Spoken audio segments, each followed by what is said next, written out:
Thank you all for joining us today. My name is Walt Bauer, and I am the Pre-Service Training Coordinator at the Human Development Institute at the University of Kentucky. Welcome to the Human Development Institute's third fall seminar in the HDI seminar series. My pronouns are he, him, his. My brief visual description is I am a white male wearing glasses with hazel eyes and a blue collared shirt with a blue and red tie. My virtual background is a three-story brick building that has offices for the Human Development Institute on the University of Kentucky campus. We use Zoom for our virtual platform. Our speakers will provide an opportunity for questions today, and we welcome questions from all of our participants. Please type your questions for our speakers in the Q&A box for a robust question and answer session. If you hover over the bottom of your Zoom screen, there is the Q&A option. Please use the chat box for technical questions. We have real-time captioning for the webinar in the closed captioning feature. Turn on the captioning by clicking on the closed caption button at the bottom of your screen and then clicking Show Subtitle.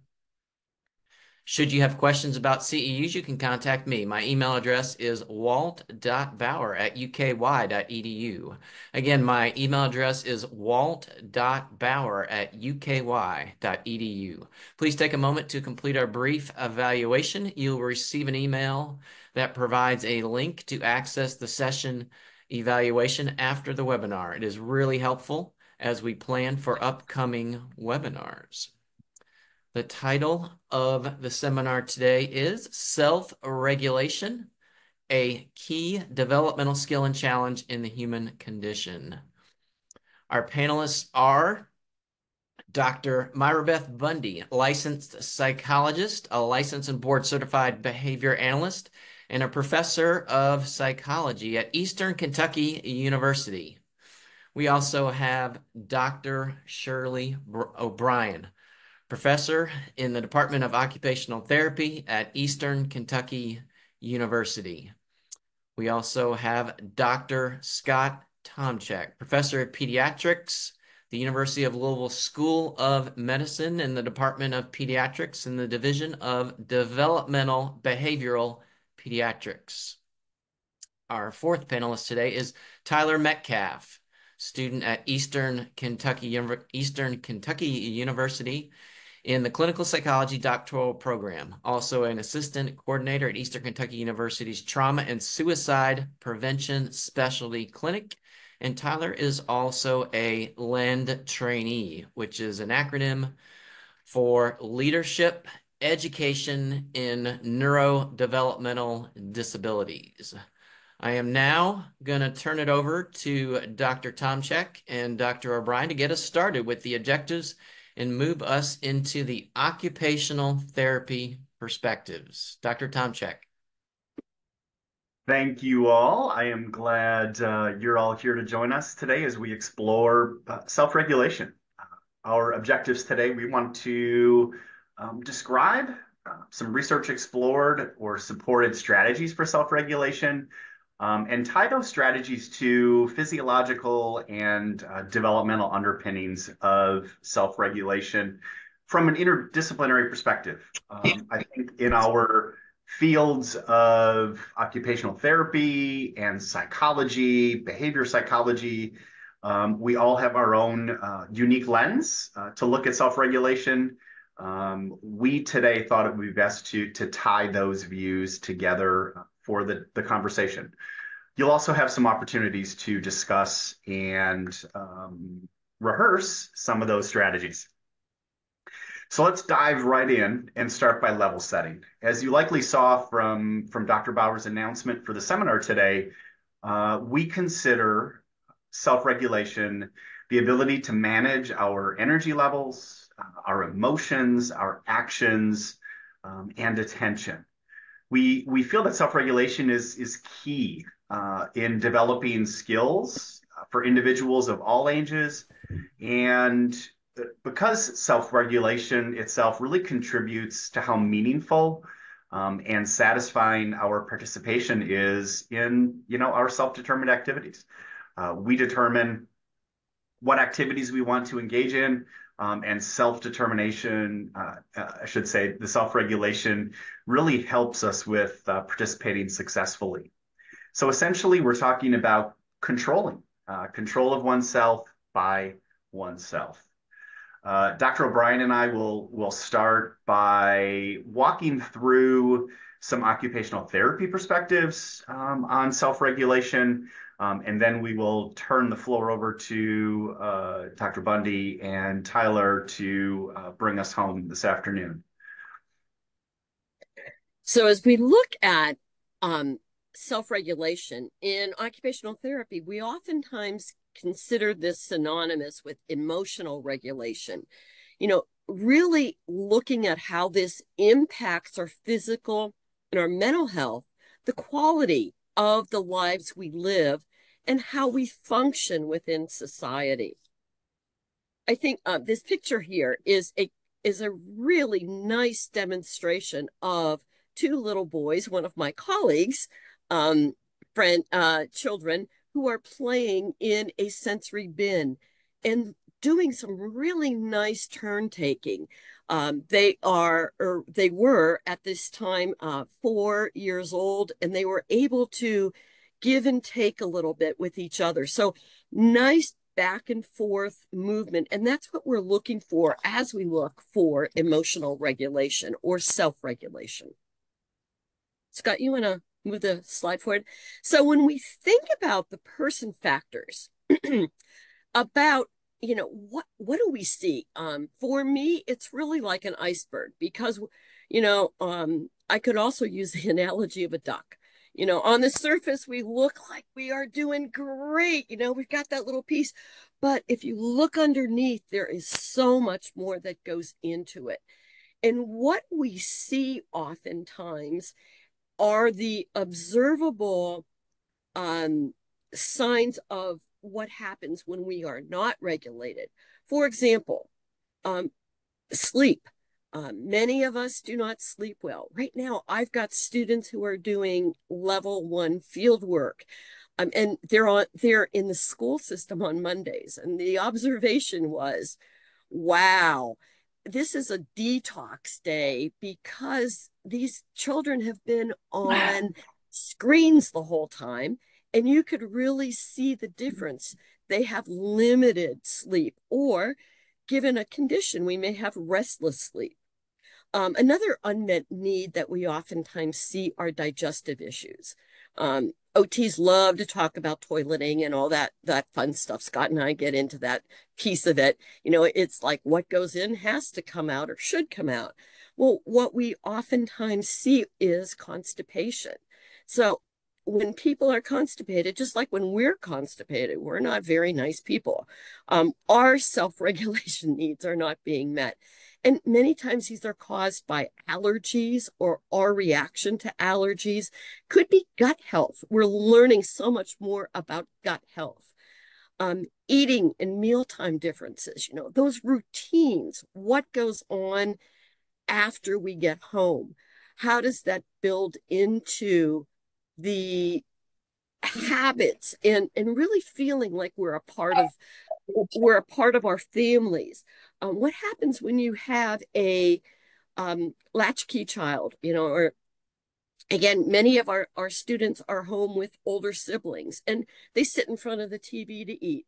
So there are mealtime differences, lack of tolerance of different textures all come into play here. And then looking at that idea of quality relationships, having the supports we need, looking for the understanding of the supports one needs, being able to say, this is what I need. What do I need from you? That building rich relationships is really there. And many times our students with ADHD in particular, they just want a friend, but they don't know how because of self-regulatory issues to go ahead and make that friend without getting in someone else's personal spaces. And then there are, of course, developmental differences and sensory preferences. Again, looking across the lifespan, do people like to be touched? Do they not like to be touched? really pulling into that understanding of, when someone will touch me on the shoulder, for example, I jump. My startle reflex is still not well integrated. And so, you'll see that. And it could cause negative emotions for many people because you're not able to see who has touched you. Or if you're walking in a store and someone brushes up too quickly, my reaction is like, get back. So the beneath the surface person factors are really important to understanding the icebergs that we all experience. And Scott, I'm going to turn this back over to you for a while. I am muted. I will unmute. If we look at some additional neurodivergent perspectives, we also know that research really indicates that youth living with intellectual disability and other disabilities experience trauma at higher rates. And so trauma is another one of those person factors that we have to consider. Those of us who are in human services industry that are not neurodivergent, can't talk, sorry, really we'll often only focus on the person. And our lens is to set expectations for self-regulation and regulating situations that are from our perspective.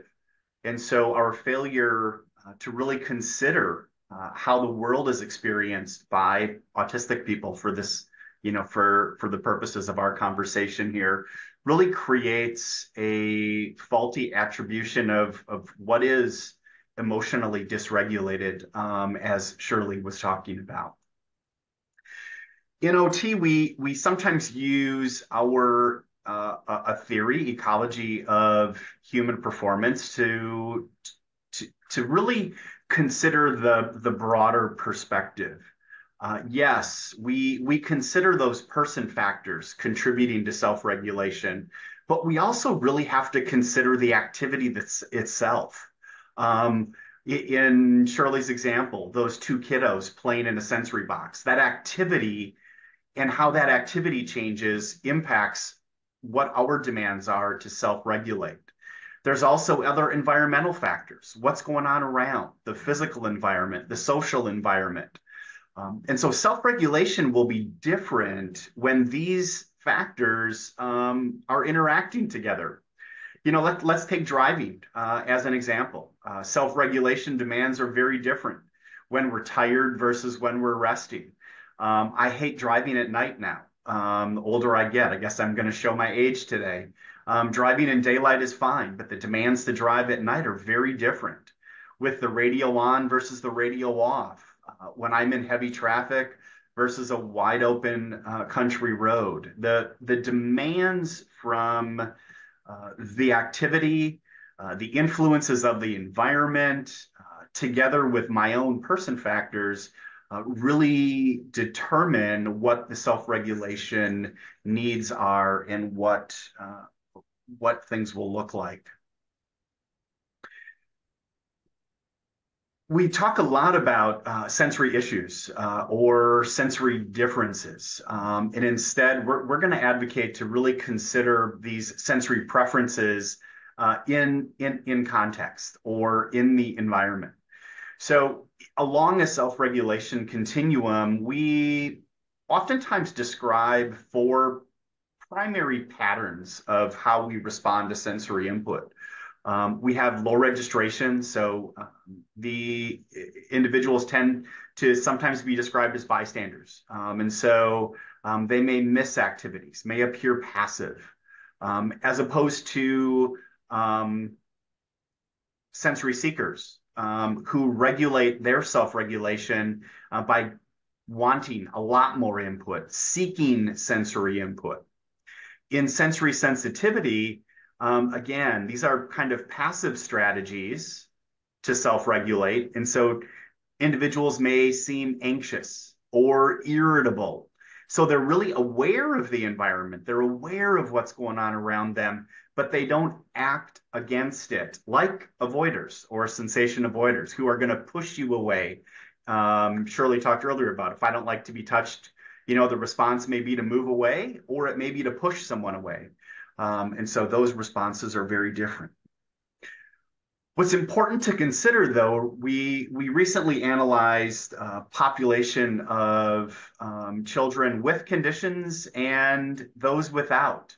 And these four sensory patterns were present in all individuals, in the general population, in those with conditions. So those with conditions and those without.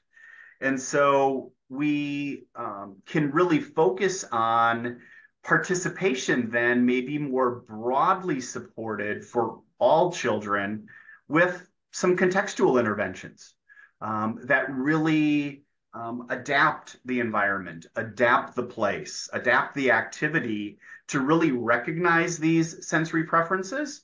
And universal design can also provide, a way for everyone to participate and self-regulate. Let's real quickly think about you right now.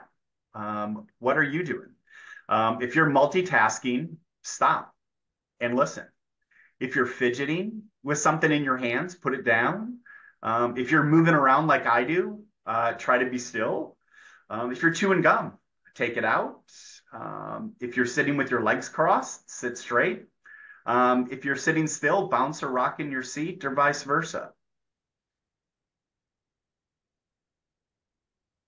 Think about the impact of that change in action and how it's going to impact your self-regulation. Before Walt left you all in the room today, we all kind of talked about our strategies we're using. I can't sit. I'm not a sit still kind of guy. So I'm standing in my office, shoes off, on a standing pad that allows me to rock a little bit. Others may have put on a heavy sweater, knowing they wanted to calm a little bit. Others may be sitting on a ball. And so these strategies that we use become natural, but oftentimes we have to build that awareness, and that's where we're going to spend the vast majority of our time today really focusing on. And so if we look at this sensory context again, and if we look at these primary patterns, for those who have lower registration, who are bystanders, we really want to intensify the sensory components. And we may need to highlight what's relevant, what we want them to focus on, what we want them to pick up from an activity. Whereas in sensory sensitivity, we have to kind of shift control. And so that the individual can take some ownership of that sensory environment. For seekers, we build it naturally into an activity, or we intensify the sensory input so that they're not having to focus on how am I going to get this input? How am I going to move? I need more. I want more. If we build it into the activity, they will not need to worry about that. And then we can coach them around getting that for themselves from a self-regulation standpoint. And when we're avoiding sensation, we want to reduce the intensity or the amount of that sensory input. Scott, I'm really glad you had that slide. Could you go back just to that one for 1 minute? Because you also really reinforce the idea there's a temporality to this. And for all of us right now, for some of you in the central time zone, you may be eating lunch while we're watching this. You may be also looking at some of the internal components that I'll talk about from an interoceptive piece. I drink a lot with a straw because it keeps me focused. It helps me to really regulate my core. And so think about that. It's like, when do you need to do those things? So what I do in the morning is very different than what I do later in the later morning, or what I do at 3 o'clock. 3 o'clock is not my good time of the day. So if you want to get my attention focused, and I've noticed in the chat, several of you have said it's so hard to focus your attention. You could see how within our group, we all have identified our own sensory needs, and we've done it probably unconsciously, rather than some of our children who and or our neurodivergent adults who may have to have help with what do you need to bring that forward, what do you need to do to help yourself self-regulate. So I just wanted to jump in with that because the temporality piece really hits me. Absolutely, and it changes. That's why I think considering the activity and the environment is so important. The little guy who's a sensory seeker, who rides the bus to school in the morning, may get off the bus and be just great as he transitions into circle time, because he just got all this intense sensory input on the bus, the chaos, the noise, the bouncing, all of it. But the sensor or the sensation avoider, with all of that input on the bus, now to have to come in the classroom and sit in circle time as we're getting things together in preschool may be a challenge. And so the environment piece of that, is a really important factor as we're considering that time of day. And I think, Shirley, one of the other pieces that you kind of highlighted there was, awareness is built. We as adults, many times naturally know what we need to self-regulate, and it just becomes part of our routine. If I'm going to be doing a lot of talking, if I'm going to have to focus, I volunteered to run the slides today because that really helps hold my attention to what's going on, because I am a distractible kind of guy. And so I offered to run the slides so that I'm sure that I'm focused on the activity at hand today. But self-regulation oftentimes starts with co-regulation. So this reciprocal responding and interaction, which really builds that awareness, greater awareness for individuals to self-regulate. And we're gonna end some of our discussion today around how to self-advocate once we have that awareness, as well. So one of the things that we look at for strategies for self-regulation and or emotional regulation, comes from calming strategies. And Dr. Kelly Mahler is really got us back into interoception. Interoception, as a sensory system, has been around for quite a while. We just never labeled it. And when she started to talk about this about 15 years ago, I was like, the eighth sensory system, where's she coming from with this?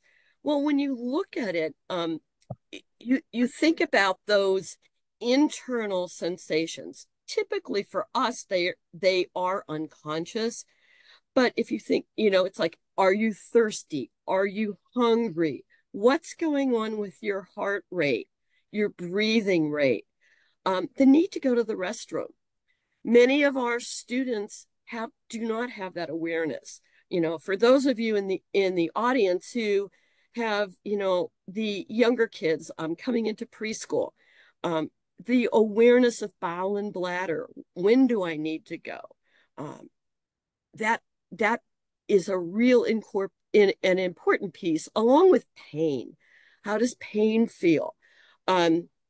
I know we're going to talk a little bit about this, but again, it goes back to that sensory registration piece of do I feel it or not? How do I feel my muscles? What goes on? Scott used the driving example.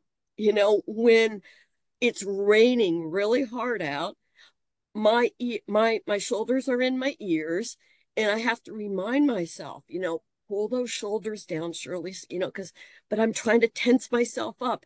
And then I have to, let me roll those shoulders back. So let's roll our shoulders back while we are sitting here. It may help us. Now let's roll them forward so that we're able to use some of our yoga poses. Self-talk strategies are another thing. And Dr. Bundy Myra Beth and Tyler will be talking a little bit more about that as in their portion. But really, how do you feel? How to not do the negative self-talk that we all do. Every time before I do a presentation, I still get nervous. It doesn't matter how many times I do this, but the butterflies are there. And, you think about, okay, you can do this, Shirley. You've got this. Knowing your own body awareness is really where those pieces come in. Teaching children how to label their feelings and emotions is another strategy we have to look at. And it comes out of the interoceptive understanding. So, knowing about hunger, fullness, you don't keep eating until you throw up. Social touch. What, is it okay? My love language is hugging. So, it's like when I see Scott, I quickly, it's like, hey, how are you? I'm not a handshaker. It's so good to see you. Dr. Bundy knows that about me. She's not quite, I don't think we share that same love language, but we know how to incorporate that with each other. Um, also thinking about sexual arousal. With many of our students who are on the spectrum, they're not sure of what's happening to their bodies, particularly with hormones and going through those periods. So teaching people about self-touching. What does that do? Can you touch yourself? Is this an appropriate social touch or not? So as we look at putting our emotions and our feelings, Mahler offers, and I'm going to end my part with, there's a whole curriculum on this. I've played around with it, and it really does work in getting some of our students to better express what they've got going on. In the next slide, I wanted to just talk a little bit about, we need to challenge processing skills. So we have to promote problem solving, and that takes time. So we got to do problem solving in a safe space. Think about how we all learn. I'm an educator right now, and I'm in the classroom. I want my OT students to have that opportunity to problem solve what they may want to do for regulation with a child. Look at what they need to be aware of their own co-regulation, as Scott talked about, when they're all hyped out because they're going to have an anatomy test and they can't focus on what's going on with the client that they have in the classroom. So problem solving is a really important piece, and this is one of the steps I think that our society does not do a great job because we're so fast. We've got to keep moving. As a parent, I know it was like, get in the car, hurry up, eat my snack. I've got to drop you off at practice while I take your brother here. Hopefully I remember to pick both of you up tonight. Driving around, I have left one of my children places. That was why one had to have a cell phone at a very young age, because mom sometimes was not regulated. But then putting them into social stories. Carol Gray was the founder of, Social Stories. We do a great job with this. Learning to write them, learning to problem solve. I think we do a real service to the students to allow them to make them their own. Many of our speech language pathology colleagues, if we would have invited one of them here, they would talk a little bit more about this, but I think it's a nice way to challenge processing skills. And then integrating movement. For me, like Scott said, I'm a mover. I'm trying to sit here, but I'm sitting on a nice little disc seat so I can move back and forth a little bit. But putting it together as an obstacle course to reinforce balance, regulation activities. Many of our schools now have these sensory paths. So, you walk, you hop, you do. It's a new way of looking at what people need to reinforce because we've become a very sedentary society, but also to talk to the students and talk to ourselves across a lifespan about, what do you need? So it goes back to that problem solving and expressing our needs and wants. This is what I need to do. My husband oftentimes tells me I'm like a jack in the box. I'm constantly getting up. And he goes, "Can you just sit down for a minute?" No, I got to, I'd like to, get everything in order. And I do that because I know then when I need to sit down, I can focus when we're going to watch TV together or something. And then focusing on our senses. Again, that's what OTs do great. We look at the visual, the auditory, the oral. And again, I mentioned oral about pulling in our straw, our straws, oral motor, chewing, gum for me is a really good thing. Olfactory. I don't know, the smell of vanilla is so calming to me. Whereas, there are patchouli doesn't do it for me. I mean, that alerts me like, ugh. Now, is that everybody? No. But uh, tactile, proprioception, touch, deep pressure, those nice, that hug sense, movement or vestibular and interoception. How we utilize our environmental supports, our fidgets. You've all talked in the chat box about that already.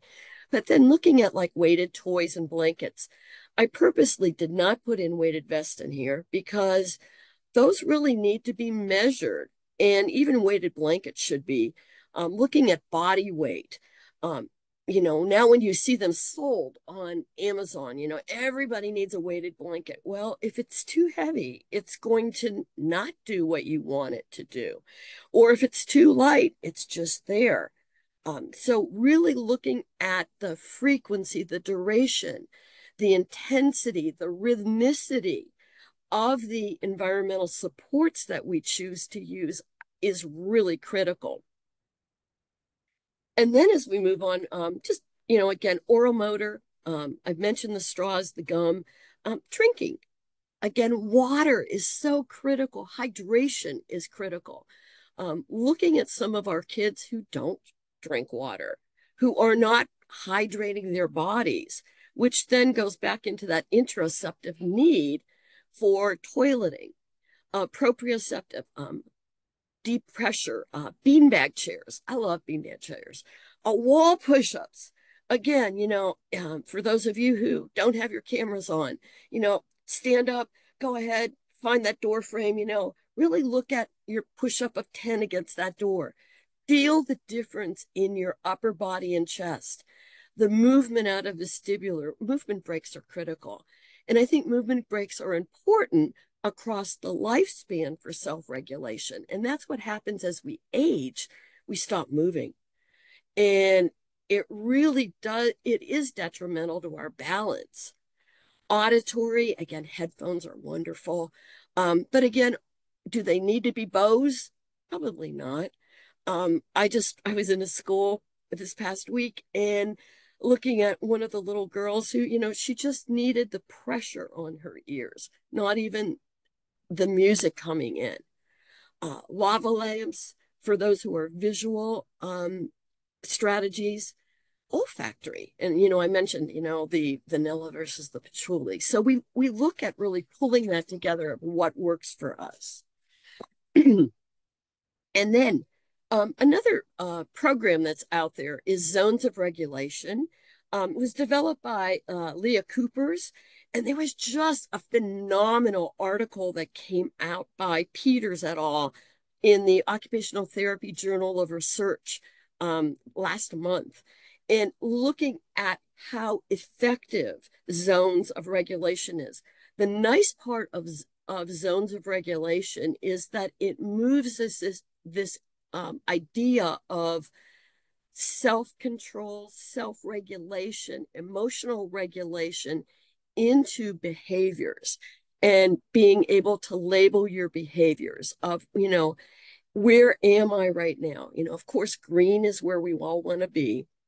Are we green right now? I don't know. I think I'm feeling okay.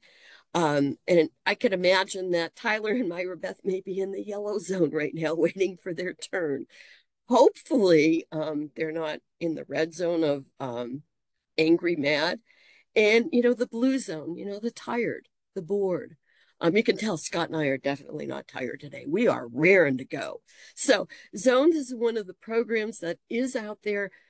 Great evidence behind it, and the literature just reinforces and supports it. So, oh, Maria Castle feels blue today. And then lastly, we have the interoception curriculum. And I put this in here because Mahler's website has lots of videos on it, lots of blogs that are evidence-based. She's one of the more credible OTs that is out there with the blog thing. She's a good social media person. I am not. And I'm going to tell you that right up front. I still like to go into my literature, and I don't put everything on a website. Maybe one day I'll get there. But this is a great curriculum if you're looking for something in developing mindful self-regulation. And then now some little bit of playtime. Okay, I want you to think about, and if you would be so kind as to put into the chat area for us, what do you do um, to address your senses at work? You can choose visual, auditory, vestibular, olfactory, oral motor, or interoceptive. What do you do in your workplaces? Let's flood that chat box right now.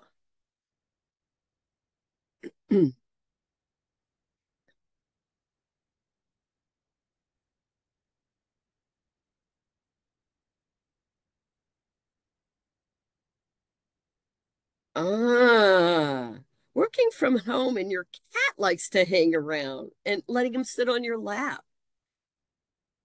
Candles, standing desks like Scott. Um, Conflicting evidence is now coming out about standing desks, you all. We need to look at the movement part of them. Sipping coffee, listening to music, visual images. Lynn sits on a Pilates ball. I used to have one too, except I fell off of it because I was bouncing too much. So that's when I went to disc seats. Hard candy does it. Don't use the overhead light. Yeah, in my office, everyone thinks that I've got this dim lighting, and they never know if I'm in there or not. That serves two strategies in there. Now, I'm sure some of these may carry over into the home, but what happens when you go into the community? You got some breathing. What happens when you go into the community? Do you use those same strategies? Think about going to the Kroger store. I think it Costco. depends on who you are, Shirley. So I'm thinking about Scott's 4 types, right? Anybody want to guess what I am, Shirley and Scott? I'm one of those types. You Seeker. are I was gonna say, but you're kind of a sneaky seeker. Okay. I'm a sneaky seeker. So what I would say is when I'm at Kroger, I don't need all those strategies because I'm getting a lot of stimulation from being at Kroger. So I feel great. But if I have to sit at my desk, then I need them all. And it might be the very reverse for others. They're fine at their desk, but in Kroger, they need supports because it's pretty stimulating. Yeah. And Rebecca just put something in the chat about she shuts down. She masks more at the Kroger store. It just depends if I've slept well. There are times I like to go to the Kroger store. I am not a good Kroger at 4 o'clock in the afternoon or at 5 o'clock. I like the 9 a.m. on Saturday mornings before all the people come. And I can run my little cart around, and I don't have to run over who are those people? The quick list people.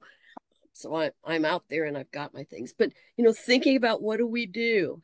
When I'm in Costco, I act very differently in Costco than I do in Kroger's. And especially if I know that there are going to be a lot of people there, I'm not going to Costco today. even though I want a chicken. Headphone, earbuds. Yeah, Rebecca, you got it. That's what I wear in Costco. I got my earbuds in. Walking in a bubble. Uh-huh. That's what we do. So you can see from our perspective that we've developed some habits and routines for us to engage in our self-regulation strategies. We're very cognizant about what our needs are from a sensory basis and how then, as Scott was saying, the PEO perspective of, we're the people. We need to know what the environment is. We need to know the time of day and how that will fit together for what we can engage in. Now, if you think about someone who doesn't have that good internal sense, then we've got to begin to think about how do we move it to the cognitive strategies.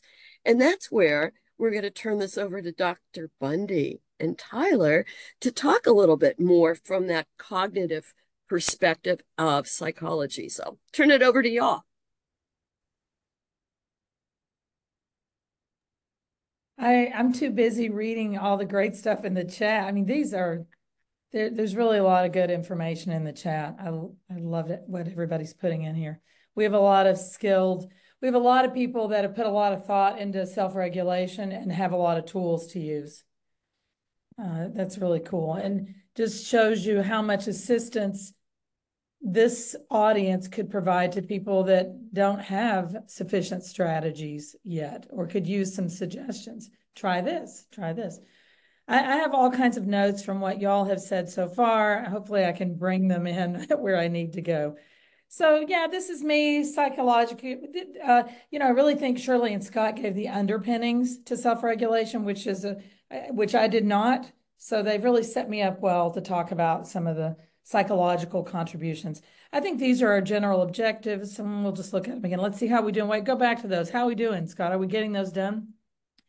Y'all are supposed to be able to describe research explored or supported strategies for teaching concepts and skills. That looks pretty good. We're going to discuss physiological and developmental underpinnings. I think Tyler's going to get to the developmental underpinnings. Interdisciplinary, because we have some psychologists and some OTs here. Now in the chat, what are some other disciplinary backgrounds for people who are attending? Because I bet we have an even broader group of people in the audience that are here together, and we're getting a lot of great participation. So y'all have already been discussing and rehearsing self-reg strategies. Yeah, sounds good. Early childhood, oh, fantastic. Those, though, in that age span, there's a lot of support needed for self-reg. That's just normal for that age range, typical. School psychology, that's great. Teachers, oh, y'all don't deal with any self-regulation problems, do you, in your daily work? I bet you do. Oh, daycare director. Oh my gosh. Yeah. You should have a little self-regulation director t-shirt made. More early childhood, childcare directors, family and consumer science. Okay, great. Caleb, good to have you here. Employment. Oh, that's great, Milt. So great, good to have you here too. I think my slides will reflect maybe a little more on people with more developed spoken language, verbal skills, maybe a little more adult oriented, although I have a couple of slides related to kids. So I was just hoping that there were some people with interest through the lifespan here. All right, let's see what I've got next, Scott. I'm always surprised when it's like, oh, I forgot what slide I made. So, oh yeah, I wanted to share with you guys. I have a couple slides related to Roy Baumeister. I don't know if you know about Baumeister, Caleb or Tyler, you might. He's an older social psychologist. He's been around a lot. He has had he's an intense researcher. I think he has a lot of intellectual excitabilities. He'll pursue a line of research for 5 or 10 years and then switch to something else. I actually knew him from an empathy class that I taught, or a bunch of classes that I teach related to empathy. He's got all kinds of really important research in that area. But when I was looking up self-regulation, sure enough, he has some research results in self-regulation as well. And he developed this 4-part self-reg theory. And you can see here, He says people have to be aware of standards of desirable behavior in their society that they live in. So, sort of what's the range of what I can do and what I can't do. So an example might be, I'm going to use Scott's example is so good. All kinds of things that I have to say relate to his driving example. So Scott may think it'd be a lot easier for me if I just drove on the shoulder all the way, then I wouldn't be crowded by these other cars and I could get there faster and it would be an easier time for me. So that might be something he'd want to do, but he knows that he can't do that. It's not allowed. He'll lose his license. So he's got to conform. He's got to do something else. So number two would be he's got to be motivated to meet the standards. In our country, it's unless you are in a big city, you kind of need to be able to drive to easily get around, and it can be a challenge if you can't. So he wants to keep his license. That might be his motivation. He likes to be independent. He likes to be spontaneous, and it's a little harder to do that if you use public transportation. So monitoring situation thoughts that precede breaking standards. For him, he might, this will kind of relate to one of my later slides, but he might be thinking, all right, well, he told us he thinks this, nighttime is not great for me and I have somewhere new to go that I think is going to be really challenging and crowded. What if I went the day before, early in the day while it's still light? Maybe I need to get a hotel room, stay all night. I'll already be near this new location. I have to go to New York City. I'll go the day before during daylight hours, so I'm not driving at night. I'm just thinking of an example how he might set himself up to be more successful. And then willpower, internal strength to control urges. Gosh, it takes a lot. He's got a plan. He may have to spend money. It may cost for him to set himself up for the right kind of self-regulation. Self-regulation doesn't come cheap. That's what I'm telling y'all. So this is Baumeister's little study. If we go to the next slide, I think we have some more information about Baumeister and a camel. So this is just one older but still cool study that Baumeister did, and the title is, Does Self-Regulation Resemble a Muscle? That's the name of his study. So the question he's asking is, is using self-control a limitless resource that people have, or does it consume a limited resource? Is there a limit to how much we have so that if we have to use it again soon after, we can't, or it's more difficult for us? So one of his studies, and a series of studies, showed that a requirement for heavy choice making depletes self-regulation resources, including physical depletion of the ability to self-regulate or self-control. And it reminded me of the idiom, the straw that broke the camel's back. Straw 1 through 20, the camel absorbed them. It was fine. But straw 21, the camel, I don't know what the camel does when I guess it gets injured. So yeah, maybe on a certain day, a certain stimulus is fine for you. Oh, let's take me. Let's say I perform poorly on a test. If I have a day where I've slept well and I've had an easy day where I've just been working on what my husband calls light grading tasks, it's my easiest work. I've done that all morning. Then I find out I performed poorly on a test. I may be able to self-regulate through that event pretty well. But if I've had a day where I had to drive somewhere new and I got a flat tire and I don't know, what else, y'all? What else could have happened to me? I'm hungry and thirsty and short on sleep. Then if I find out I get a bad grade on a test, what might happen? Am I going to be able to self-regulate? Well, am I going to have that extra energy for self-regulating? Yeah, exactly. I may have a bigger emotional reaction because I've already used my self-regulation resources for that day. Yeah, it could be a time for me to have a little temper tantrum and cry. Yeah, probably I would cry. And then I would lose, Shirley, all my good self-talk, my sort of healthy self-talk, it all goes out the window.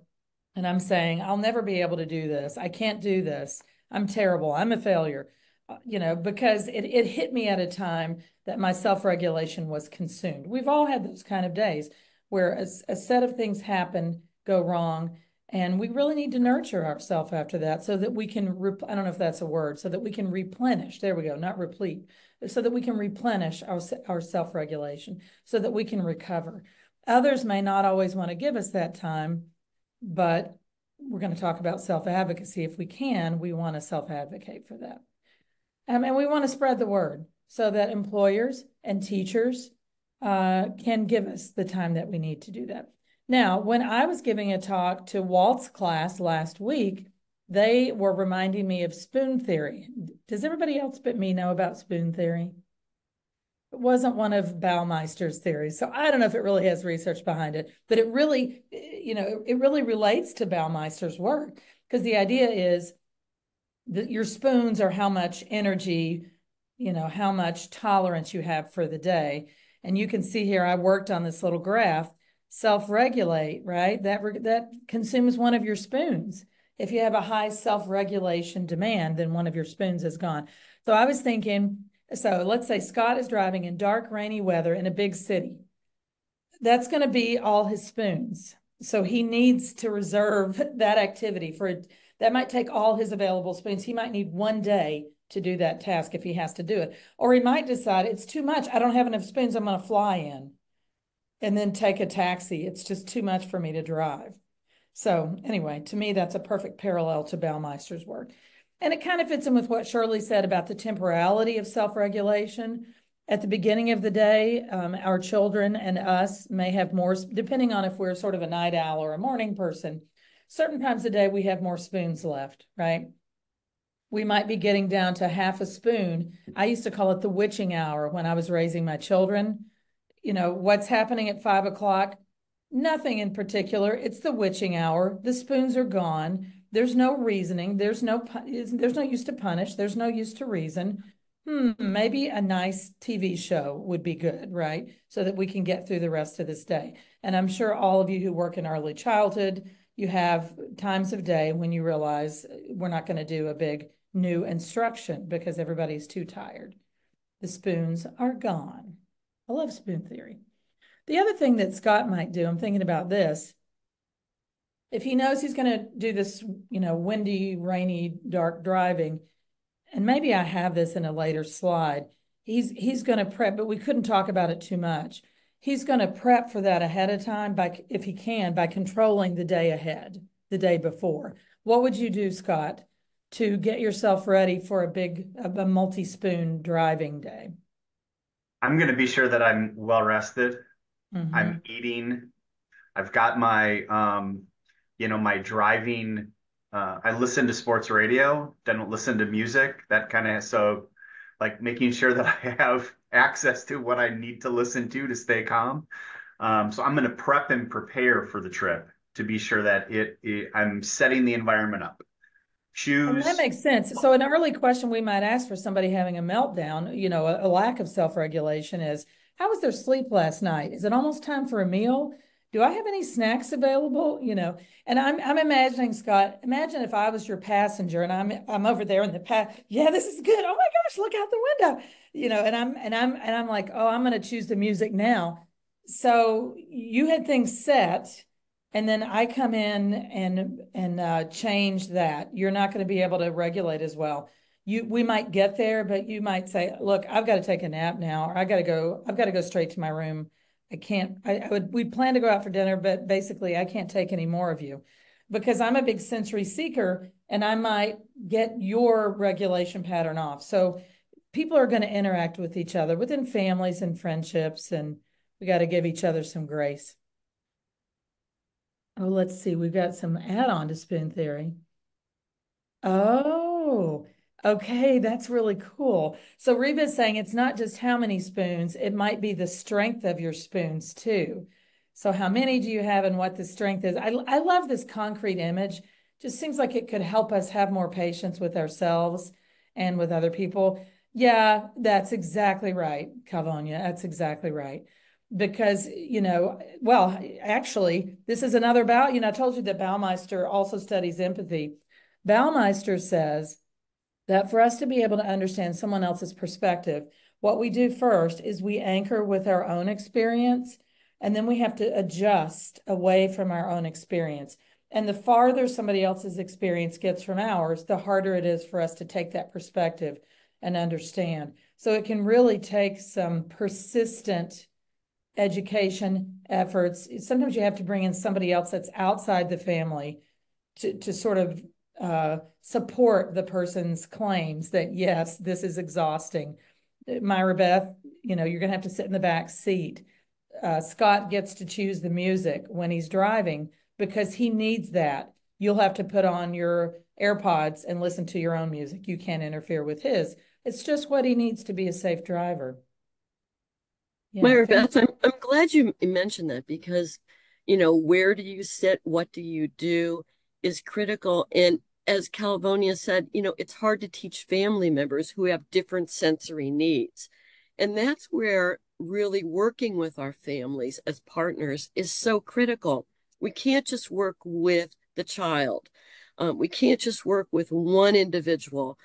We've got to really think about, for a mother who is a sensory avoider and she's got a sensory seeker, last thing I want to do is have to, pick up this kid. This happened a lot during the pandemic. One of the parents wrote in a parenting blog about, I am tired of having kids hanging on me. Go away. And I need to get out of here. And my reaction was, wow, you could tell the avoidant behaviors sensorily that were there and and supposedly these were typical families. What was going on in that home? I just wanted to reach out to both that mom along with the child who needed, the heavy proprioception coming in. So, great point. Yeah, children are very stimulating, right? And this person was used to having her child get a lot of stimulation at school all day. And suddenly she was the source. The child was looking to her to be the source of all that stimulation, and it was depleting for her. One of the things I'd meant to say this about Scott and Shirley's presentation is I like the focus on the spectrum of self-regulation for every human being, for our pets too, really, for every organism. So it's not so that we're not pathologizing someone for having a particular need, but we're pointing out that everybody has it. So maybe one way to explain to parents is let's look. I mean, I took a couple of pictures of Scott's little images because I'm going to show those to parents that I work with. Let's analyze the needs of everybody in the family. Why should just one person have their needs analyzed? Or if we're looking at partners, in a relationship, let's look at each partner's responses. Okay, let's go to the next slide. This is one of my favorite people, Philip Kendall. He is a psychologist because I'm kind of doing psych perspectives here. Now, psychologists like to talk a lot. We just can't shut up. It's kind of cool, and it's can also be a weakness. What would psychologists be without OTs? We'd be in big trouble because we try to run at everything from talking, and that's not always the best approach. But this quick little portion of the talk, we are sort of focusing on speaking. Philip Kendall has been doing all kinds of, if you've got a need, then he's got a module for it that he's developed. You see how plain and simple this workbook is? That's because it costs about $10. Kendall's been working on these modules and researching them to prove that they work to help whatever the particular need is, and then selling them for $10 for his entire career. This one is the Coping Cat program, and it relates to anxiety. And it's just one example of a set of modules that's just going to give people some tools in their toolbox, mostly related to self-talk. And if you bring me the next slide, I thought this one was really cool. This is from a counseling center in Pittsburgh that really focuses on child self-regulation. And look how cute this is. It's what I learned during Coping Cat. It was all the members of their group. And we've got Reward Myself. Let's see. Yes, it's developed for children. And gosh, Tyler may remember let's see, somebody's unmuted and they probably are sharing something cool, but it might be Terry Olson. I'm sure Terry Olson does not realize they're unmuted. It happened to me earlier today. So Coping Cat is designed for kids. Tyler, do you know the age range? Is it 9 to 12? Maybe it's featured on, although honestly, I could benefit from it myself. It might be a little bit younger. It might be Maybe 6 to 13, I think, but 6 I'd to have to look it 13. up. I'd have to look it Or in up. my case, 57, because I could still use all the techniques. Let's see what else these kids say. Can you guys read this? Reward myself. Reward myself, reinforce my efforts at self-regulation. I have friends who can help me reach out for social support to self-regulate. Distract yourself if your feelings are too high. What else do we have? Can anybody read these? Something, think about something else. I don't know. I just thought it was great to see it in their own handwriting. So they're taking what they learned from Coping Cat about self-regulation. And yeah, that's right, Rebecca. It's my inner child. Thank you, Tyler. Let's see what else we have. And it's so cute that they started out with the big cat. Okay, that was the fun pictures. Now we're going to products that are created for adults. But don't worry, we're going to end with a twist on that. So who's heard of dialectical behavior therapy, or DBT? You can type in the chat. You can raise your hands. Let's see. Oh, yeah, Caroline Gooden has. I know Tyler has. I bet Teresa Beluccio has. Caleb So, has. yeah, so a lot of people have, but maybe not everybody, which makes me feel good. Maybe I can teach a few people about something new. The reason a lot of you have heard of it is because it's a very famous, old, but still going therapy approach. It's what I call a manualized therapy approach. It's a structured approach that a trained psychologist or psychotherapist can pick up and kind of move through in a guided way. Lanahan created it. It was really created for people with a condition that was called borderline personality disorder. But really, Lanahan was one of the first persons to realize, I think these people, as a result of traumas in their life and as a result of their life history, lack some important life skills that we should be able to teach them and improve their life and their relationships and give them a happier life. So here's what Lanahan focused on and researched, and for years. Skills related to regulating emotions. So that's our self-regulation. Skills related to being present in the moment and regulating our attention. Mindfulness skills, but also closely parallel, I think, to self-regulation. Effectively navigating interpersonal situations, but try doing that when you're poorly self-regulated. It will not be successful. And then last, tolerating the natural distress of life and surviving crises as they come along without blowing the situations up to a greater degree. And she called these distress tolerance skills. So I really think what she was focusing on helping are people that were struggling in adulthood to regulate themselves to such a degree that they had been sort of boxed into this package called borderline personality disorder. But what's cool is over time, I think as psychologists and as some citizens of the world, we've realized that we can all benefit from work in these areas and that this is not specific to people with the diagnosis or the condition of borderline personality disorder. Now, for these next few slides, we are going to look at some of Lanahan's created official paperwork. Lanahan, I'm not making any money on this presentation, so hopefully it's okay that I'm showing these things. You can buy Lanahan's book and have copies of these things for yourself. So these are some tip skills: temperature intense exercise, paced breathing, and paired muscle relaxation ways that she teaches, or the people that getting this type of therapy learn. So you can look at changing my facial temperature, using cold water, and the mammalian diving reflex to change our emotions. It's something that we can all get to. Has anybody ever splashed cold water on their face? and a sink, you're using that. Or put an ice pack on your face. Make sure and put a dishcloth over it. Intense exercise. Anybody ever taken a walk? Oh, I'm echoing there. Anybody ever taken a walk to chill out? Scott has, Shirley has, Rebecca says it's a common thing. Me too. Don't get in my way if I'm headed out for a walk.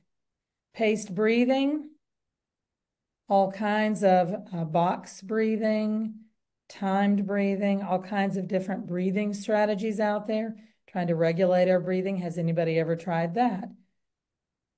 My kids know always to stay out of my way if they can see me. They know that I'm starting to feel tense. So Lanahan has people rate their arousal before and after they try it. She has them relate their ability to tolerate distress before and after. And then she has them talk about what they did, always with the data. And that's a good thing because she's been paying attention to whether this works for people. Let's go through the rest of these. Ooh, cyclical sighing sounds great. So she has some paperwork for troubleshooting emotion regulation skills. If you're trying this and you don't think it's working, look, we're back to Scott again. Check your biological sensitivity. So Scott's driving, he's doing his breathing. He's like, I'm still freaking out about this driving. Then he might say to himself, am I kind of tired today? Did I remember to take my medication? Right? How much sleep did I get last night? So this is just Lanahan telling us these skills are good to try, but you kind of need to get yourself ready for these. You need to set yourself up for success in using these skills. Let's see, what do we have next? Yeah, another Lanahan. Okay. So this will be my last Lanahan, who is the author of this kind of therapy, the queen, the czarina of DBT. So this is troubleshooting emotion regulation skills for her. It's another little worksheet. She really loves the worksheets. So now you ask yourself, am I biologically more vulnerable? Did I use my self-reg skill correctly? Am I accidentally getting rewarded for my emotions, getting a lot of attention, for example, for my emotions? Because that's going to make it hard for me to change my behavior. And am I putting in the time and effort that emotion regulation takes? It's not easy. Let's see what Shirley said. Yeah, putting in the time and effort. It's really hard to do it. I'll always, I'll say, okay, this is it. I'm going to do mindfulness every day. I really need some stress reduction. 3 days in, oops, I forgot to do it. If I want it to work, I've got to work it, right? I've got to work the program. Yeah, the reinforcement question, because all of us as human beings, B.F. Skinner would tell us that, well, all living organisms respond to the consequences of our behavior. So if I get dysregulated and then suddenly I get a break and a warm weighted blanket and Shirley O'Brien is there hugging me and saying, are you okay? If I get all that every time I get dysregulated, why should I self-regulate, right? Why should I do that? I'm not motivated. Remember in Baumeister's model, one of the things you had to do was to be motivated. So something good has to happen when I self-regulate to keep me going with it. And, I would say the younger and the less verbal you are, the more that needs to come from the outside. So we need to make sure and reward people's efforts or we won't keep doing it. Okay, I'm almost done with my slides, but I want you to pay attention to something. Actually go back, Scott, and get a couple of those original. So see these are Lanahans. Hopefully Marsha Lanahan is not here today because now go forward to that new one. Okay, this is a book that a self-advocate told me about. I was like, oh, let me check this out. It's by Sunny Jane Wise, and they created this book called A Self-Advocate. I don't know, maybe that's what I called it. Look up a book by Sunny Jane Wise. They did sort of an alternative neurodivergent interpretation of DBT, and darned if it doesn't look a lot more digestible than the original work. So I'm going to give you an overview here. So let's just take a moment and look at this, and I'll read through some of these. And then I'm going to show you what her specific little worksheets look like that are parallel to Lanahan's. So excuse me for that. They are looking at everyday well-being, mindfulness, distress tolerance, emotional regulation, and managing sensory needs. Look, OTs, how do you like that? Section 5. Now let's look at her activity page. How do you like that compared to Lanahan's? It's pretty good, right? To me, it's a lot more appealing. So you can look around at Lanahan's work and you may find new applications of it. Lanahan she created this, she did the pioneering research, but I thought it was great to see a self-advocate take it and make it more digestible. These are those same tip skills, but in a more digestible format, I think. I Yeah, think and that's probably not an accident, Caleb, right? It makes sense that she's going to make it more concrete, more easy to understand. I love that. And look, STEM dancing is in there on the list. That's so great. Right. So instead of seeing self-stimulatory behavior as a pathological behavior, she's realizing, oh, wow, this would be a great way to do the Lanahan task of intense exercise. And I think a lot of people on the autism spectrum figured that out a long time ago, right? So she's just, we're getting it in an official document here. I think I have one more slide, a blank slide to hear from the audience, although we've been getting great ideas. Is that still in there, Scott? I do not think so. Okay, somebody probably got rid of it. It just said self-advocacy to self-regulate.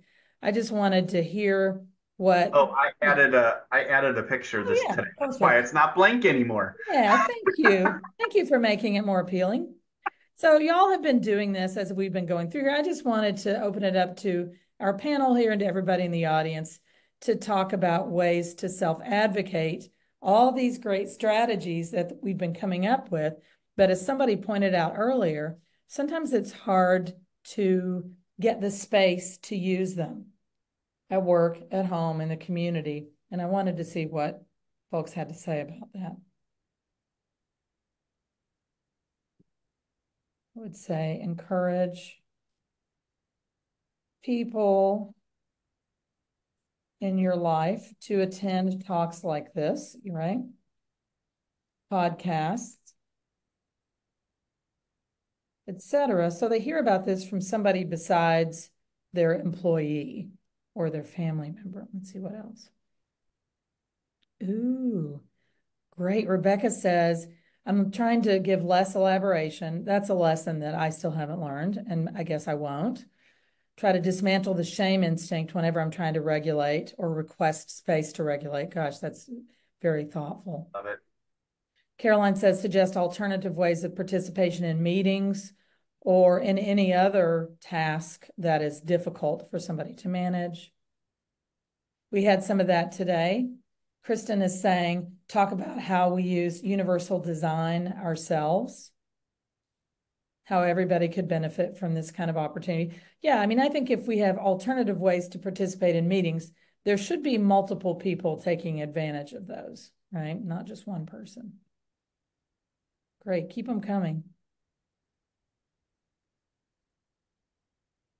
Or maybe you're out of spoons. I know Rebecca has another one. Oh, yeah. So first practicing advocating for somebody else's need.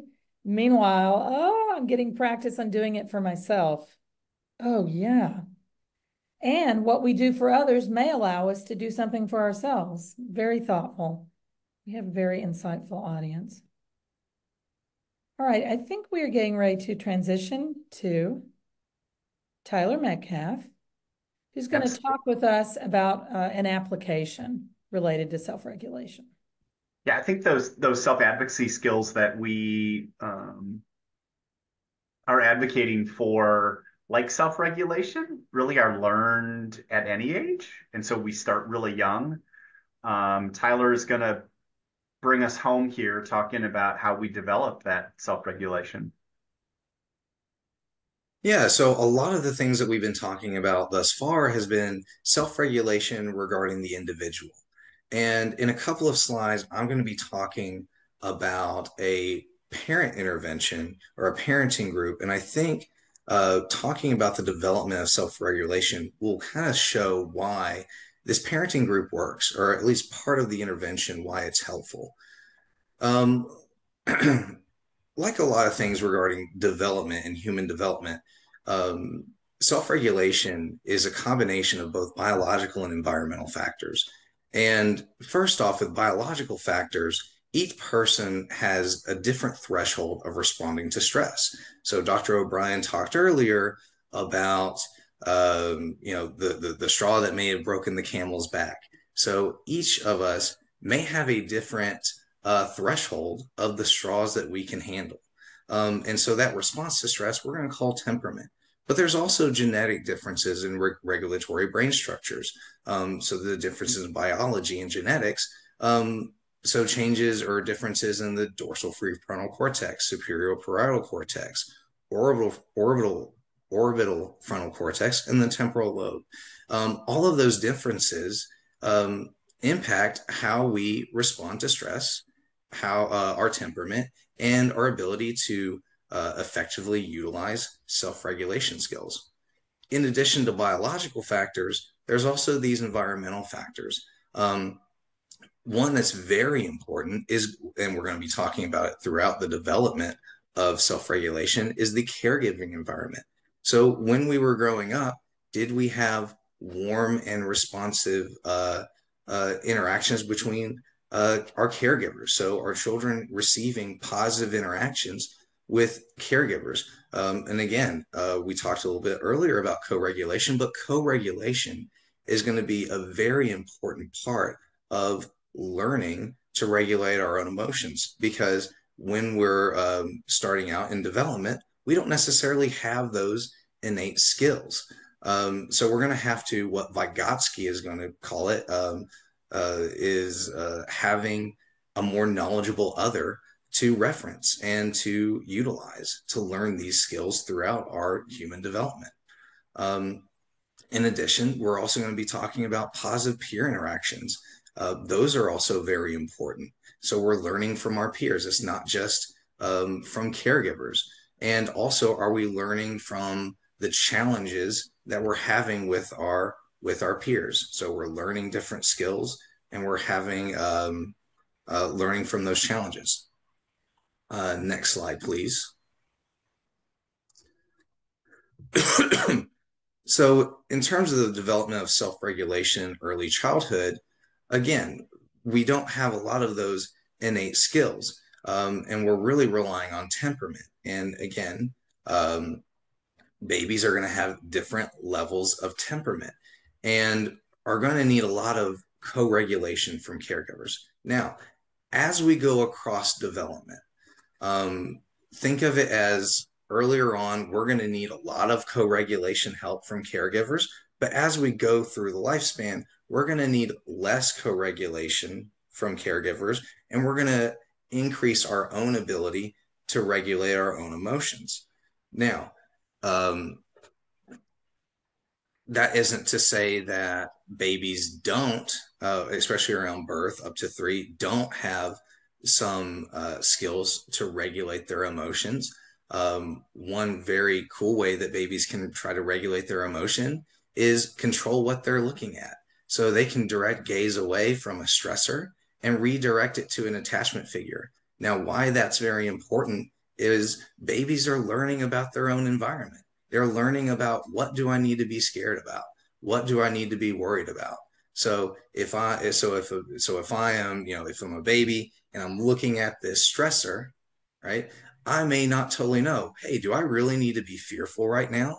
Do I really need to worry about this? Well, then I'm going to look at my attachment caregiver. I'm going to look to mom. I'm going to look to dad. I'm going to look to someone I trust and be like, hey, is mom worried right now? Oh, no, mom isn't worried. So maybe I don't really need to be worried right now. Or if mom's really worried, well, I'm pretty defenseless here. So if mom's really worried, oh, well, then I really need to be worried. Um, it happened. I've seen it. I have a nephew, and earlier on, same thing. I had a pretty large beard. He looks at me. You see that little lip quiver of like, oh my goodness, do I need to be scared right now? Like, and looks to mom. Mom's fine. Oh, okay, we're all happy. So in that way, there's this co-regulation happening here. Um, as we go on into 2 to 3 years old, um, uh, these children are starting to begin to adjust their behaviors to achieve certain goals. Once we get into preschool age, so 3 to 5 years, there's this increased ability to take the perspective of others. And then there's also this increased verbal skills to improve the ability to learn self-regulation skills. They're able to better express their feelings, and they start to be able to modify behaviors to meet their goals. Um, Also, this is a big time of co-regulation. So with my nephew last year, uh, he was playing, something happened, became very dysregulated, like, oh my goodness, explosive. So what did he do? He went to mom. Mom was able to calm him down, and that was a successful diffusion and be able to co-regulate those emotions. He was able to express his in so many words, like, I'm feeling sad, I'm feeling angry, or through crying, and was able to diffuse and regulate his own emotions by going to mom. Um, Middle childhood to elementary age, so 6 to 10 years, there's again an increased ability to utilize self-control for delayed gratification of rewards. So we're seeing this where in early childhood, preschool age, there is still, we're working towards achieving those goals, and working toward some goal-oriented behaviors. But especially in middle childhood, we start to see more of that delayed gratification. Um, there's also an increased ability to utilize internal speech and the development of metacognition. That's so important here because we can now have an internal dialogue. I don't just have to tell my caregiver or tell the person who I need help with co-regulation. I don't just have to tell them my feelings in order to help regulate my own emotions. I can start doing that myself. I'm able to have an internal dialogue with myself and also think about how my thoughts, how my actions may impact others. And there's this increased cognitive flexibility during this time period. Um, Next slide, please. Now, I will give everyone a chance in the chat to say what is typically going on in early adolescence, so 11 to 14 years. What is typically going on in this time period that's such a big deal?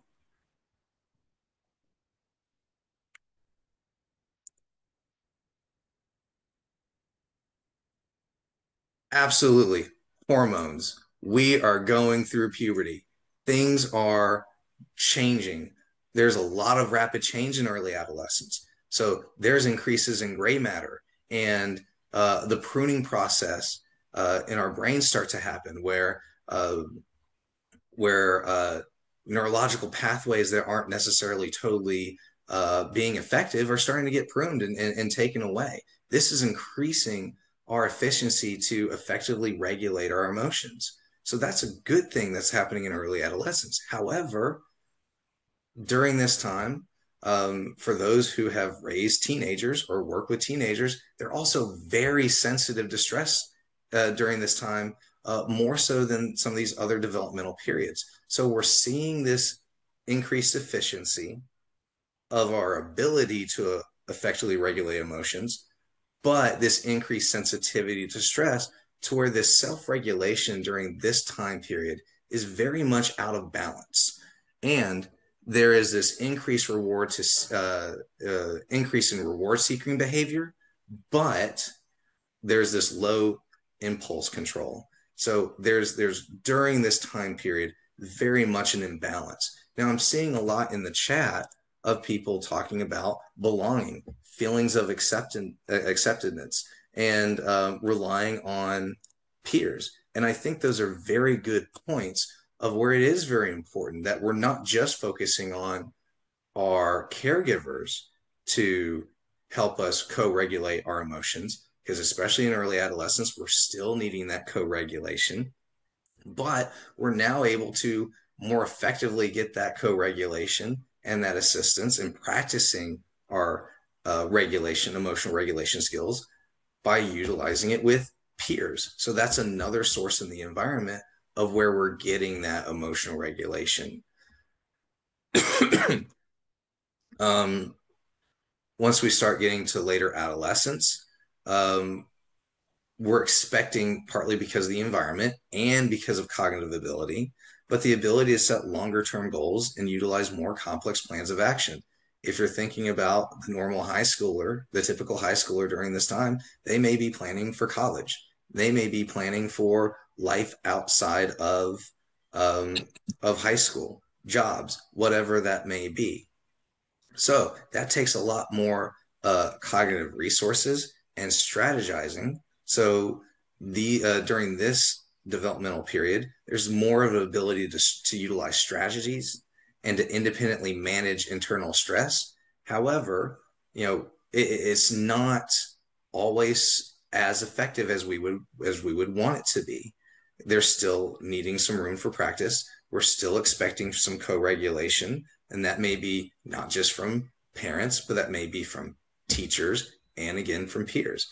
But we're more effective than in early adolescence when hormones were in overdrive. Lastly, young and emerging adulthood. There's an increased ability to self regulate and work towards long term goals and tasks. Um, this is a time where we expect young adults to be able to manage and handle more stress to increase that load. And if we're talking about, again, straws that break the camel's back, we're expecting you to be able to handle more straws. Um, During this time, we also expect co-regulation from caregivers typically starts to end this at this time because societally there's this expectation that individuals in this part of life are going to be responsible for their behavior, and there's an increased consequence for failed self-regulation. So just from a society and environmental standpoint, we're expecting um, uh, these individuals to and yeah, I think you're right, Dr. Bundy. I think that's starting to get expanded, and that there's this need for continual co-regulation, um, especially for those who run into problems. Um, but typically, this is what we're seeing in or what we expect for people during this developmental time period. Yeah, I mean, I would say legally, absolutely, right? You are responsible for failures of self-regulation, and even earlier, down to 16 in the state of Kentucky, often. Yeah. But sort of there's been a social movement, I think, for this extended adolescence. So very interesting. Yeah, and Tyler, I'm glad you brought that up because I think that's where the problem solving and the practice comes in. But with the changes in parenting roles, our helicopters, or snowmobilers, wherever you are, you really see that there's a change. And I'm even surprised with some of my graduate students when parents will call me. And so, and you say that that extended adolescence is a challenge. And Kate, I'd be really interested in your master's thesis to look at that, because I watched that over and over again. And so these ages, I think, are changing, but if we don't really give the opportunity for practice and problem solving earlier on, in that safety world, so that then we could develop the skills we need. Some of the co-regulation doesn't quite happen to the degree we want. It's still being top down. Absolutely. And that actually flows really well into this next slide um, of why we do Compass for Hope. So if learning these if learning well, if self-regulation, emotional regulation, if we're thinking that this is a skill, well, this is something that is learned, and it means that we have to learn it from somewhere. So if there is such, especially in early development, if there is such a emphasis on on children learning these from caregivers. Now, that doesn't mean that it can't be a teacher, it can't be from peers, but especially in early childhood, uh, children spend a lot of times with their caregivers. And so, if the caregiver isn't able to effectively utilize self-regulation skills or emotional regulation skills, if they're not able to practice those skills and utilize them, well, then it's going to be very difficult for parents or for children to learn them if parents aren't able to utilize them. So, we talked earlier a lot about different interventions or perspectives for the individual. um, Compass for Hope uh, is something that we've been doing at the EKU Psychology Clinic. I've done it under the supervision of Dr. Bundy, but is a parenting support program for parents with children who are autistic. And it was created by Dr. Lisa Rubel, Dr. Grace Kuravakel, and Dr. Jeff Reese. Um, and what we focus on is we focus on three essential outcomes. First, we focus on decreasing child problem behavior and with the hope of enhancing positive functional skills. Um, we hope to increase parent competency and decrease parental stress. And the model is that we do 4 individual sessions part of it is um, part of it is focused on, yes, creating a behavioral plan for the child, but the child isn't necessarily in the room, not necessarily involved. It's really a lot of C-Hope focuses on teaching the parents uh, skills and psychoeducation in order to improve their competency and to reduce their parental stress. So we focus, especially regarding parental stress, we focus on teaching self-care of, hey, if you are stressed, if you aren't able to manage your own emotions, well, is that going to allow you to be an effective parent? Um, and parents are like, oh yeah, that does, you're right, that does make it difficult, and I don't like being stressed, and maybe there are some skills that I can learn. And we would hope that parents would learn those skills, because then if they're enacting those skills, then their children, if they see their if the child sees their parent engaging in those skills, well, then they're more likely to learn those skills and use them themselves. And what we see is, if you can go to the next slide, um, and what we see is, by balancing challenge and support, so if we balance the supports or the challenges, the personal challenges and the environmental challenges, by balancing the personal supports and environmental supports, we've seen in early clinical trials that parents who go through C-Hope, they report significantly lower child problem behaviors. And I do want to talk about that, because yes, I did say that we do focus on, part of it is creating a behavioral plan, but I don't think that's totally the full reason why we see lower child problem behavior. I think it's also because we're helping parents regulate their own emotions and understand their child, and that, hey, not all behaviors need to be changed, or not all behaviors where that you're viewing this as a negative behavior. Well, maybe it's not a negative behavior. Maybe it's an affection, a behavior that's effective or commutative. Um, so providing that psychoed can be very helpful. Um, but we also have seen that parental stress went down and reported increased levels of parent self-efficacy. So they start believing in their ability to parent. So we've seen some pretty effective changes by utilizing coping skills, some of the skills that Dr. Bundy talked about, like DBT skills and regulation skills, teaching those to parents. We've seen that to be very effective, instead of just focusing on the child, going around and working with the parents. So, but that is what I have.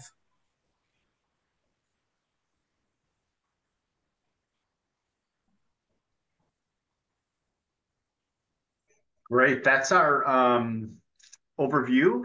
Um, from, again, psychology perspective, from an occupational therapy perspective. And Tyler, thanks for bringing it home for us and tying it back into C-HOPE and co-regulation.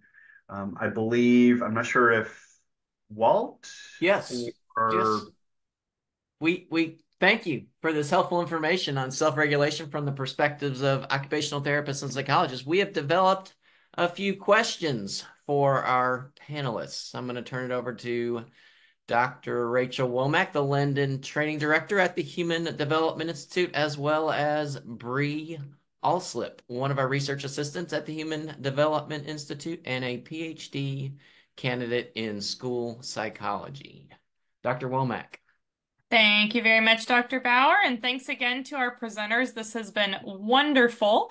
As you all know, we have a list of pre-prepared discussion questions. I think we'll probably get through about 3 of these. So, Bree, as I'm asking my question, if you want to pick out maybe one of your questions to ask, and we'll go from there. So, the first question that I have for our presenters is self-regulation involves controlling your impulses to think ahead of consequences of those actions.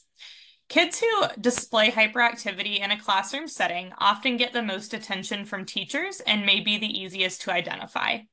Based on your professional experiences, are there other dysregulated kids who fall under the radar who may not be displaying that hyperactivity in the classroom or in other settings?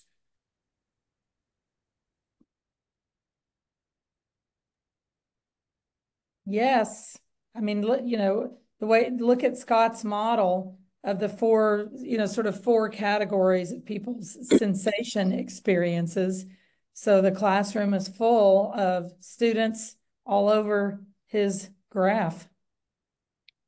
And a lot of these too. Yeah, and a lot of these kids fall under the radar.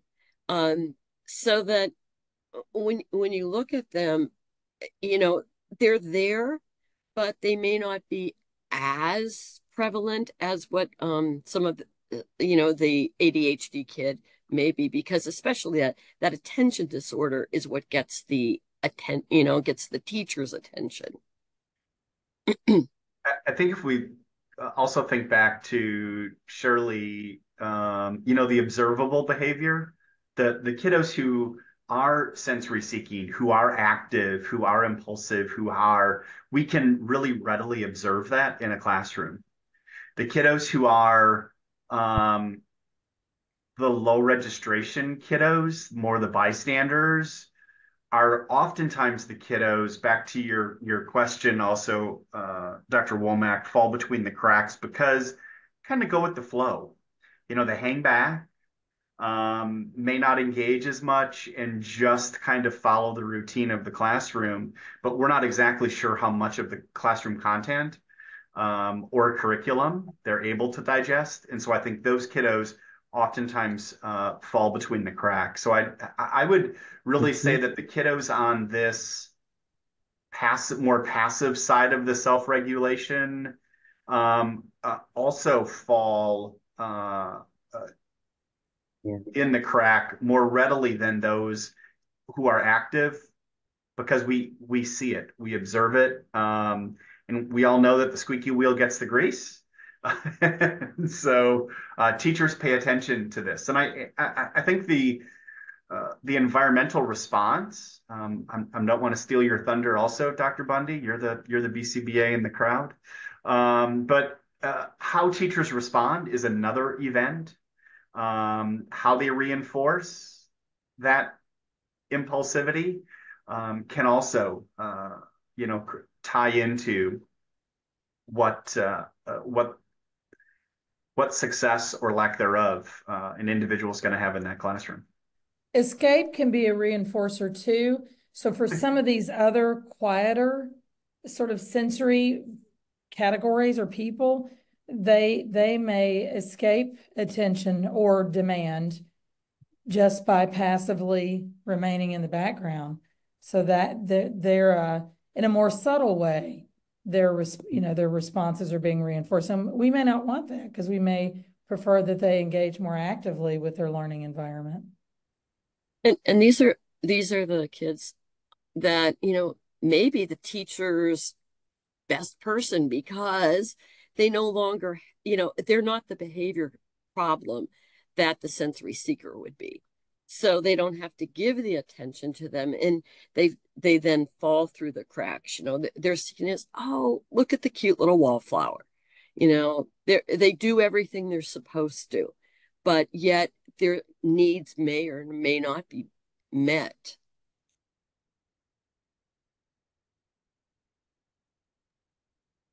Excellent points. Thank you very much. And I will go ahead and turn it over to Bree to ask the second question. Thank you, Dr. Womack. Our next question is, has it become more difficult for people to self-regulate in recent years now that we are constantly surrounded by stimuli meant to engage and possibly upset us? You know it. And just think about all the body talk, body imagery, and body focus that the OTs led with. I'm guessing that people are getting less, they're using their bodies less, right? And interacting with screens, small screens more. Yeah, we're a very sedentary society, and we really have to push ourselves to get out of that. And so providing those opportunities early on from an early intervention standpoint and building the habits and routines so that when you get to be an adult, you've got that repertoire. That's where, I come back to, it's like exercise is good. Our kids all play sports, of some sort, but then do they continue them? Looking at lifestyles. And that's what's going to support those self-regulatory behaviors they need as adults to really be able to engage with society. I know one thing that came out of the pandemic was whenever everyone returned after the COVID-19 pandemic and we first went back in person for schools. I mean, it was all over the news um, of talking about where children and youth and adolescents were just having a very hard time coming back into that environment and being able to regulate their emotions. Incidences of referrals went up or school suspensions went up. And I think part of it was, these children were coming back into an environment and that was very difficult, but it was the same for the adults. The adults are now also being thrust into, hey, after this pandemic, here is 20, 30 kids, and you're also responsible to help them co-regulate.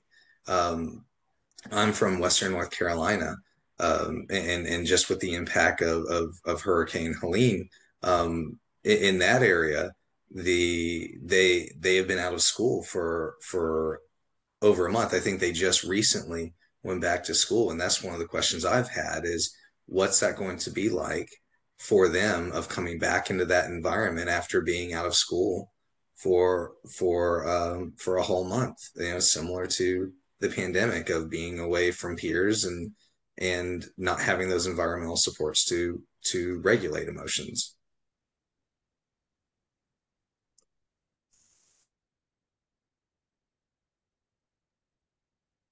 Thank you very much for your responses to that question. Let's go ahead and turn it back over to Dr. Bauer. Thank you, Dr. Womack. This question is, teachers often design many assignments over the course of a few days for students to complete to meet a learning objective. When students are frustrated with an assignment and ask for help, teachers may immediately provide the answer due to time constraints. Does too much help-seeking behavior inhibit a person's ability to self-regulate?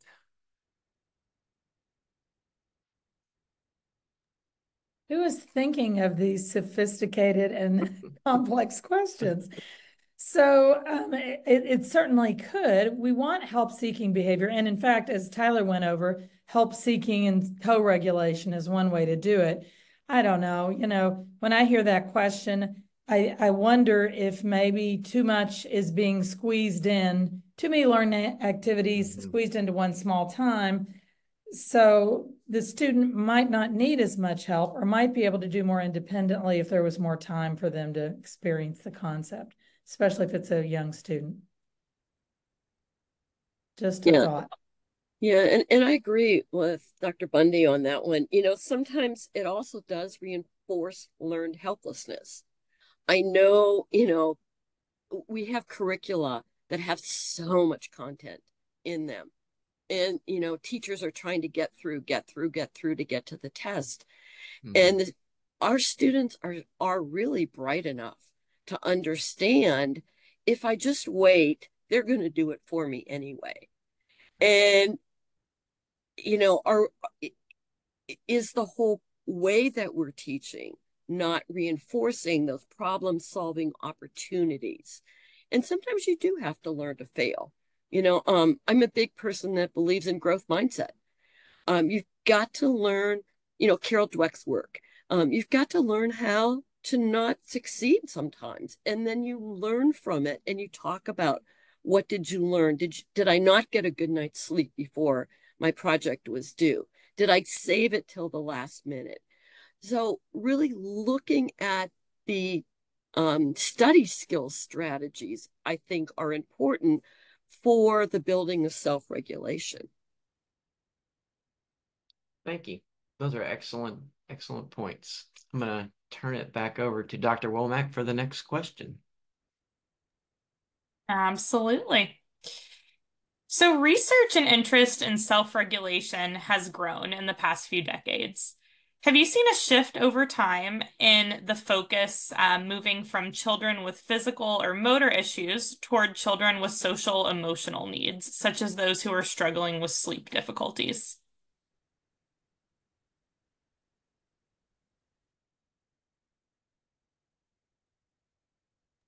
What do you think, OTs? That's very interesting.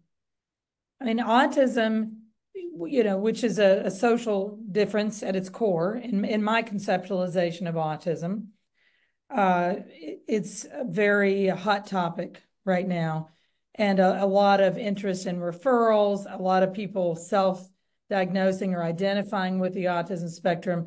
So maybe we are at a societal high point in our interest in disorders with social differences at their core. Oh, yeah. I was going to say Scott's work. Scott, jump in here because most of your work within the Autism Center in Louisville has been about, diagnosing the regulatory issues. Why don't you jump in there? I think there's an emphasis on the impact of that social environment, the sensory environment, moving beyond, as you asked, Dr. Womack, some of the questions around physical or motor disabilities. There is a trend, I think, to have much more dedicated programming for those physical motor challenges and the interventions that align. I think from a social interaction, some of the social communication factors that we see in autism, I think that we have the research has helped us guide how we can kind of parse out the social communication differences from the cognitive based or the self-regulation from restricted repetitive behavior, as the DSM-5 would call it. So I think that we have better research to define some of those features. I think the research has also evolved to really create an emphasis on, and you heard it a lot today, looking at co-regulation. It's not just with parents, it's with other caregivers, it's with peers. And so there's a lot of evidence that is looking to promote enhanced participation, not necessarily a discrete developmental skill, but participation across a number of environments using peer-mediated interventions, caregiver-implemented interventions. And so the research has really helped us define those features and an emphasis potentially around the social communication, but as well how we intervene initially, not just with the person or the individual, but how we're trying to promote participation, utilizing their whole environment, their family.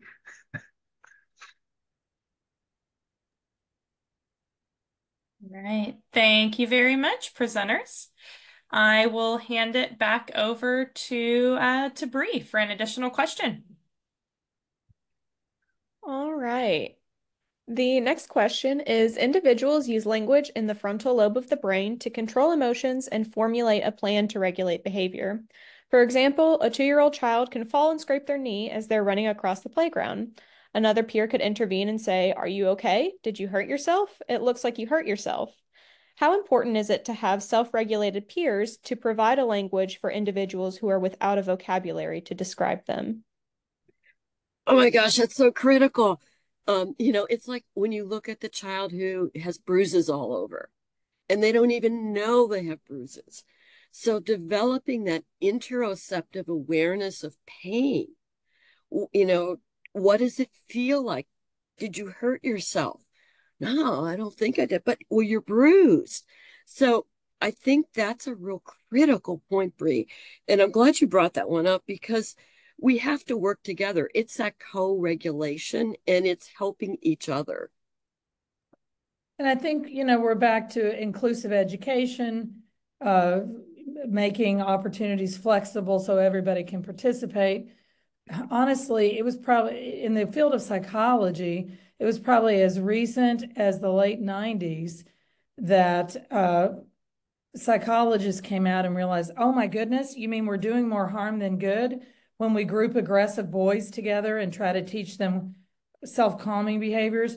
It was a national conference I went to. Actually, the researcher that probably was most prominent in that field cried and just said, "I have to tell you all that new research has suggested that we've been doing more harm than good when we isolate aggressive boys and teach them with other aggressive boys." He said, "Don't do that. Your number one thing that you need to try to do is keep your child in the presence of, more typically developing children, because we don't want to have peer groups of kids that have the same kinds of challenges if we can avoid that,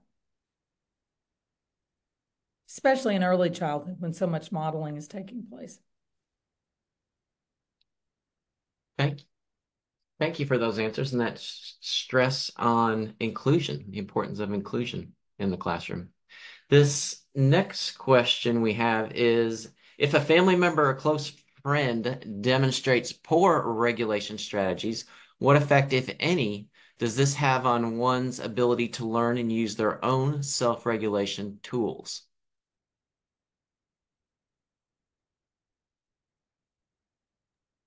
We spent a lot of time today talking about that co-regulation piece and how the that reciprocal regulation. So if mom, dad are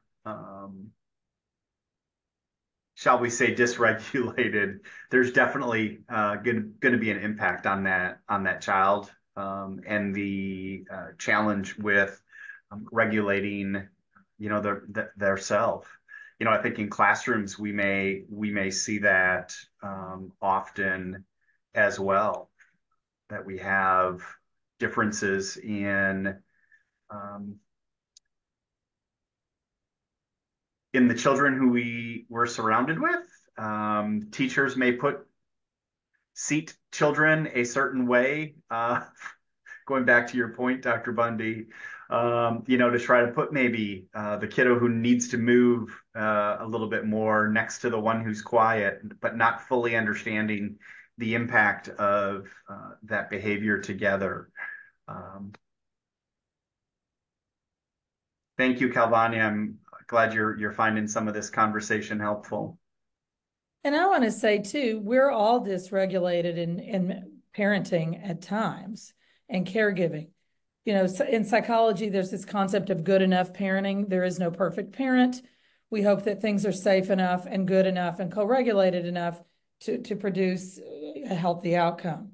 But, I'm a psychologist. I know a lot, but ask my kids if I've ever yelled. My oldest son would say, watch out, she'll take your Legos away and she'll forget where they are and you'll never get them back. Was that my best parenting moment? No, but hopefully it was good enough that my kids learned to self-regulate. So it's important to support caregivers and teachers, care providers in self-regulating, but they will not be perfect self-regulators. It's not possible with the demands of caregiving. There was chat earlier today. We can give ourselves grace to self-regulate when we reward ourselves, I think we do have to do the same thing as caregivers. Sometimes we have to give ourselves a little grace because we may not have been regulated appropriately in that moment, and may not have had the best response. Thank you for those responses. I think we have possibly one more time for one additional question. Dr. Womack, do you have a prepared question? I do, but I'm also wondering if we might spend these last 5 minutes opening up to audience questions, since we still have, a fairly large group here. If there are not any audience questions, then yes, I do have an additional question, but They've been asking some great questions all along and offering some great insights. they have. Okay. All right. You'll be seeing some of those strategies in Dr. Bundy's reports. She'll be writing. All right. So hearing none, I'm going to go ahead and move on to one more question. So thinking about how individuals with disabilities may be infantilized by others depending on their disability, how can knowledge about and implementation of self-regulation strategies serve as a form of self-advocacy?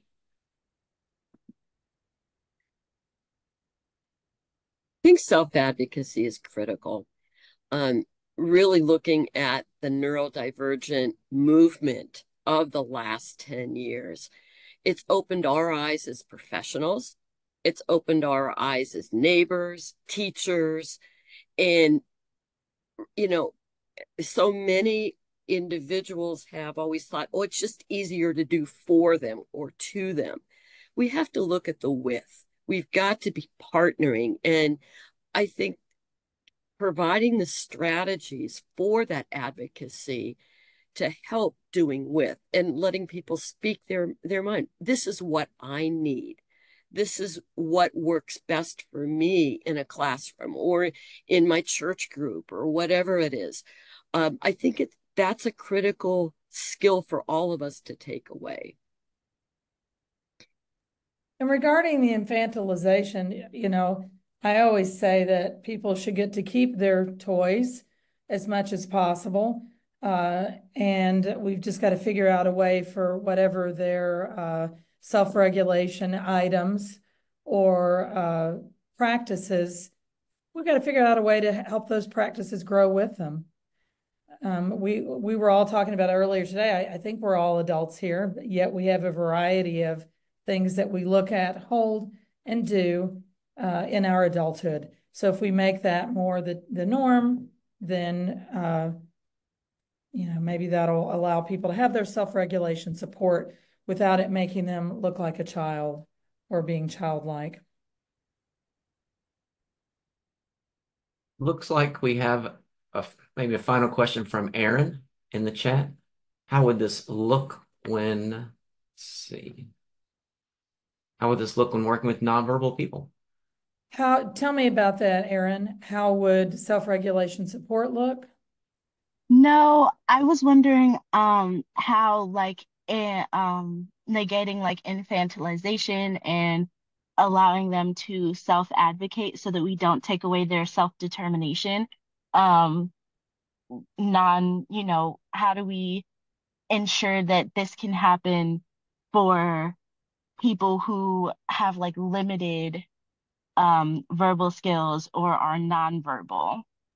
I'm sure the rest of the panel will have more to say, but I'll start just by saying that I'm in a location right this very minute where I see a lot of that happening. I have a colleague who's really big into choices, and she always says if somebody can't say their choice, Can they make a choice? If they can't make a choice, can we watch them to see what their choices and preferences are? And if we're watching them and they seem to be protesting or seem to not be happy, then maybe we need a change. And that an adult person without spoken words still needs to be allowed to make a choice and have some self-direction. This is a tiny little thing, but I want to tell you about this. If I'm doing a report for somebody without spoken language, for example, but they're 40 years old, I don't call them by their first name. I call them Mr. whatever their last name is. So that's just one little tiny rebellious step that I take toward remembering that this person is an adult, not a child.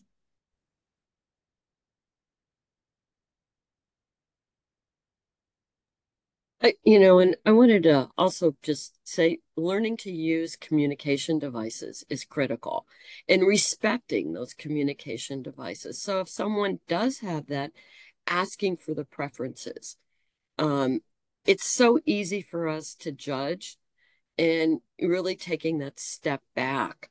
I think we're getting better with it, but we still have a long way to go. And I'm really glad you asked about that.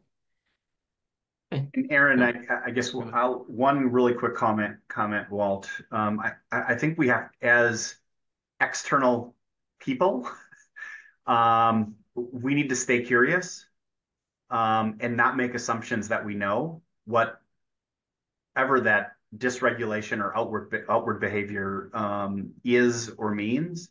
But we do need to be able to respect what we're seeing as a choice, and use that to explore how we move forward, how we provide those supports.